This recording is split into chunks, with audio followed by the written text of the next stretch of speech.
अस्सलाम वालेकुम नाज़रीन, आप देख रहे हैं न्यू बीबीसी न्यूज HD और मैं हूं आपकी मेजबान सना चौधरी। शामिल करते हैं आज की अहम खबरें।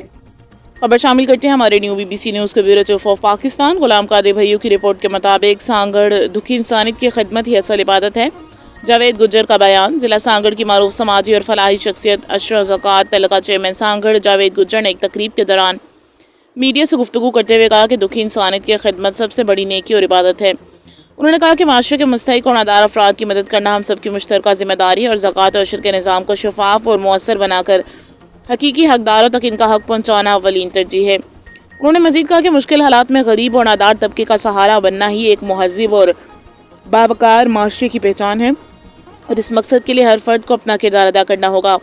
जावेद गुज्जर ने मीडिया के किरदार को सराहते हुए कहा कि मीडिया माशरे के मसाइल को उजागर करने और अवामी शऊर बेदार करने में अहम किरदार अदा कर रहा है, जो काबिल तहसीन है।